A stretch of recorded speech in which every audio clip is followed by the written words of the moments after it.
नमस्कार दोस्तों, आज है 26 सितंबर और आज के करंट अफेयर्स को लेकर मैं आपके साथ हाजिर हूं।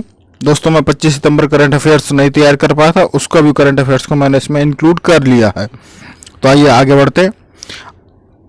आईपीएल की किसी एक टीम के खिलाफ 1000 रन बनाने वाले पहले बल्लेबाज जो बन गए उनका नाम है रोहित शर्मा।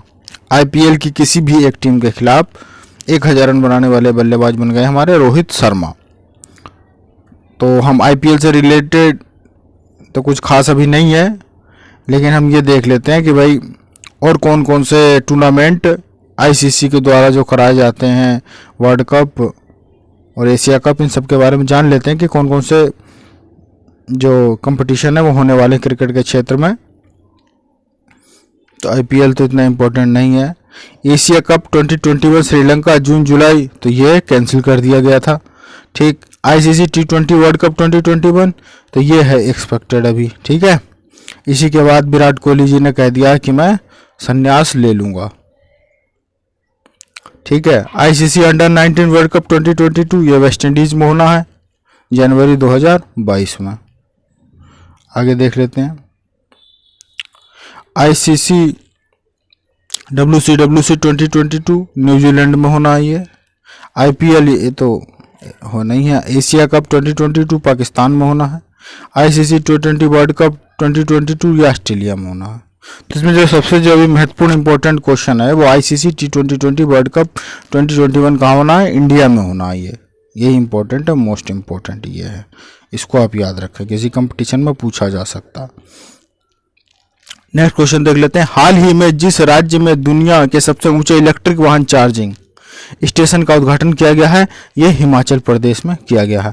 तो दोस्तों, अभी मैंने आपको पढ़ाया हुआ था पीछे कि जो ब्रिटेन है उसमें उसने कह दिया है कि भाई हर घर में इलेक्ट्रिक वाहनों का चार्जिंग के लिए फैसिलिटी दी जाएगी। तो विश्व का पहला देश वो है जो कि इस तरह की फैसिलिटी दे रहा है। बाकी 2030 तक भारत में भी इलेक्ट्रिक वाहनों का काफ़ी प्रयोग बढ़ जाएगा। अब देखते हैं हमारे देश में क्या होता है। तो ये हम हिमाचल प्रदेश से रिलेटेड कुछ चीज़ों को देख लेते हैं। कुछ ये देखो नेशनल पार्क्स हैं। इंदर किला नेशनल पार्क ये कहाँ पे है? कुल्लू में। पिन वैली नेशनल पार्क, ठीक है। खीर गानंगा नेशनल पार्क, ठीक। सिंबल बारा national park, great Himalayan national park. तो 1 2 3 4 5 कुल 5 नेशनल पार्क हैं हमारे पास। कहाँ पे? हिमाचल प्रदेश में। नेक्स्ट क्वेश्चन देख लेते हैं। संयुक्त राष्ट्र की खाद्य एजेंसी के अनुसार जिस देश में 16 मिलियन लोग भूखमरी की ओर बढ़ रहे हैं वो कौन सा देश है? यमन। ठीक है, यमन जो है वहाँ बहुत स्थिति खराब है।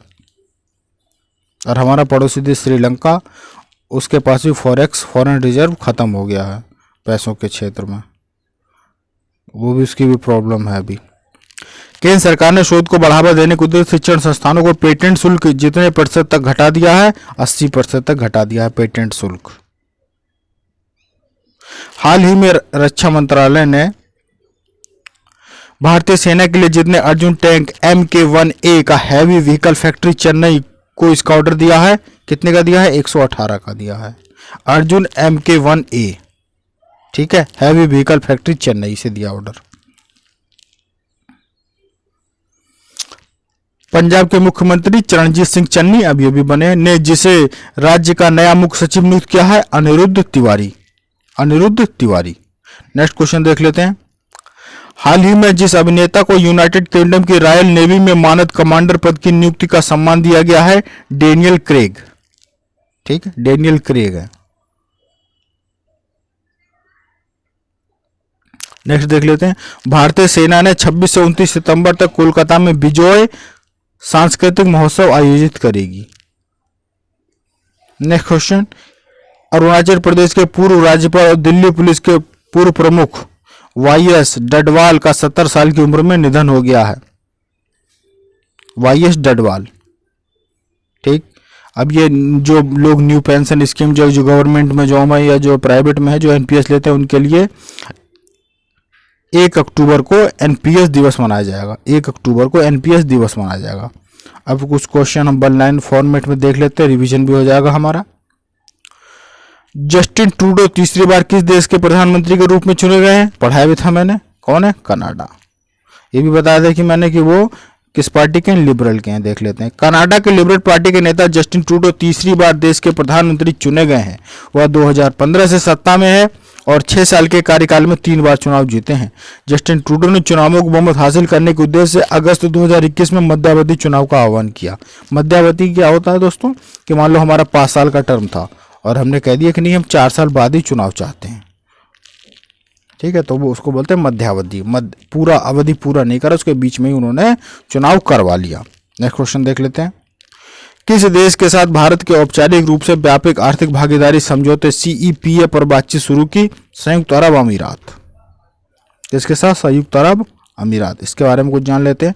संयुक्त अरब अमीरात 2019 और 2020 में मूल्य के मामले में भारत का तीसरा सबसे बड़ा व्यापारिक भागीदार है। ठीक है, तो सबसे बड़ा व्यापारिक भागीदार क्या है? जहां से हम अभी नंबर 1 पे है चीन। चीन से हम क्या करते हैं? सबसे ज्यादा मंगाते हैं और भेजते सबसे ज्यादा कहाँ है? USA को। ठीक है, तो तीसरा सबसे बड़ा कौन है? संयुक्त अरब अमीरात। वर्तमान में व्यापार मूल्य 59 बिलियन अमेरिकी डॉलर के करीब है। यह अमेरिका के बाद भारत का दूसरा सबसे बड़ा गंतव्य भी है।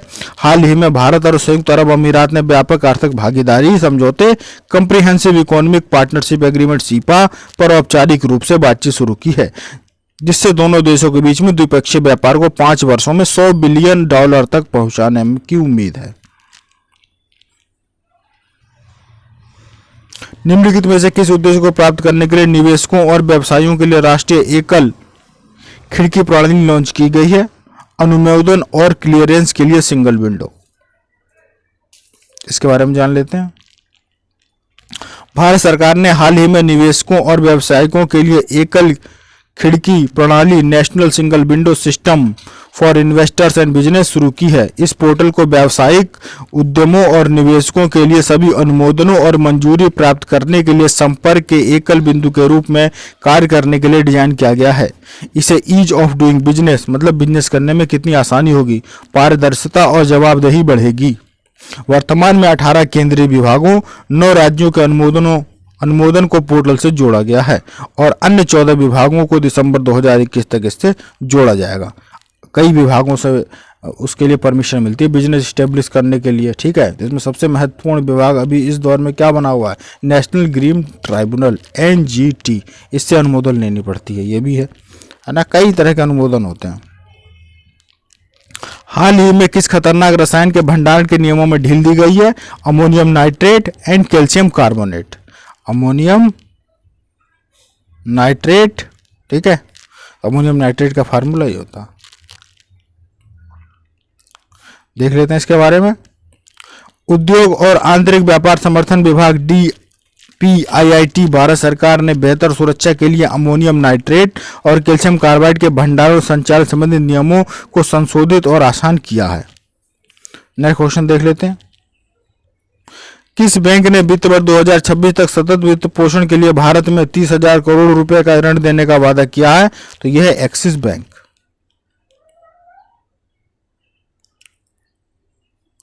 भारत के प्रमुख निजी क्षेत्र के बैंक एक्सिस बैंक ने वित्तीय वर्ष 2025-26 तक सतत वित्त पोषण ICICI के लिए 30,000 करोड़ रुपए की निवेश की राशि का वादा किया है, जो कि सतत विकास लक्ष्यों के अनुरूप है। इस प्रतिबद्धता का उद्देश्य भारत में 2030 तक सतत विकास लक्ष्यों तक पहुंचने में सहायता करना है। सतत विकास लक्ष्य क्या होता है? सस्टेनेबल डेवलपमेंट गोल्स, ये UN के द्वारा डिसाइड करा गया है। बैंक का उद्देश्य सतत विकास परियोजनाओं को थोक ऋण देना है, जिसका सकारात्मक सामाजिक और पर्यावरणीय प्रभाव होगा। ठीक है, तो दोस्तों thank you very much for watching this video और स्टे मोटिवेटेड। और इस वीडियो को लाइक करें, शेयर करें और चैनल को सब्सक्राइब कर लें। Thank you very much for watching my video. Thanks.